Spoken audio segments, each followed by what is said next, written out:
por isso que não dá pra confiar no chat GPT pra fazer serviços de elétrica e automação industrial, checar coisa, fazer cálculos de qualquer coisa, ou mesmo consultar a norma, galera. Presta atenção nisso daqui. Se eu for, numa dúvida aqui, se o DPS vem antes ou depois do IDR, se você for no chat GPT, e eu vou aqui, e pesquisar uma coisa tipo, depois eu vou pesquisar no Google, ó, NBR 5410, IDR depois do DPS, ele já vai entender o que a gente tá querendo dizer, inclusive ele esclarece aqui, ó, a ordem recomendada pela norma é, e manda aqui, o DPS deve vir antes do IDR no quadro de distribuição. Se você continua lendo, resumo, no quadro disjuntor geral DPS-IDR. Beleza? Tu vai no Google. O que o Google diz?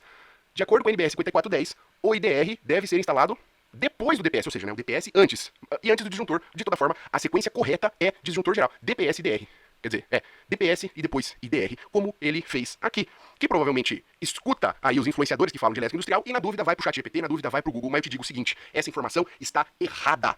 No sentido de que não é sempre que você vai fazer isso, e não é só esse o método correto. Esse é um dos métodos corretos. E se a gente tiver metade de um cérebro e for olhar a norma na íntegra, não precisa de chat GPT. Tem uma norma com 190 páginas que te diz exatamente como tem que ser as coisas. Lá no item 63526, que trata sobre proteção contra choque elétrico, compatibilidade de DPS e IDR, aqui na dúvida, esse vem antes desse ou aquele vem depois daquele? Ele diz o seguinte, os DPS podem ser posicionados a montante ou a jusante do DR, respeitando as seguintes condições. Só por aqui já vai por água abaixo, de dizer que, o DPS tem que ser instalado antes. Não, se o chat GPT tivesse pego a norma, ao invés de pegar o blog dos criadores de conteúdo de elétrica do Brasil, que é tudo fezes, entenderia o mínimo aqui. Por isso que não dá pra confiar no chat GPT. E ele diz o seguinte, quando os DPS forem posicionados a jusantes dos DRs, devem possuir uma imunidade de corrente de surto de no mínimo 3K. O que significa? É possível colocar o IDR antes do DPS. Nesse caso, o seu IDR tem que suportar no mínimo uma imunidade de corrente de surto de no mínimo 3K. Cara, qualquer marca hoje em dia que se preze, estão falando marcas aí, não precisa nem ser de qualidade, vai suportar esse tipo de surto. Procura um datasheet aí. Outra vantagem de trabalhar com marcas decentes no mercado. O que estamos falando aqui? Ele entregou assim. Agora, o que isso significa na prática, Gustavo? O que eu faço então? Presta atenção. Ele colocou o DPS antes do DR. O que os influenciadores de elétrica e automação industrial no Brasil falam e enchem o Google de baboseira e besteira. Por quê? Se você for ler a recomendação, eles falam porque um surto não danificaria o DR, nesse caso, porque o DPS que está antes protegeria e desviaria o surto.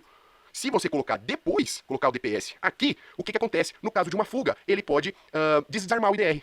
Tá, mas é só isso? Eu prefiro, e presta atenção nisso, nunca mais vai errar, nunca mais vai errar. Presta atenção, na elétrica industrial, a gente preza por segurança sempre. E prezando por segurança, eu recomendo que vocês façam isso, colocar o DPS depois do IDR, porque é mais importante você proteger o operador que vai trocar o cartucho do DPS de morrer eletrocutado num choque elétrico, do que você proteger o seu IDR de desarmar.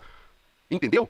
Tá? E é possível você fazer isso, a norma diz que é possível caso o seu IDR tenha um pingo mínimo de qualidade de suportar 3K. Pode crer? Galera, tá desmistificado, para de usar o chat GPT para fazer serviços importantes aí e presta atenção, a norma tá aí para ser lida e entendida. E se você não tem saco para ler a norma, a gente destrincha ela os pontos que são importantes e aplica na prática aqui no canal Industrialismo. Basta você seguir o canal e acompanhar nossos cortes aí. Pode crer?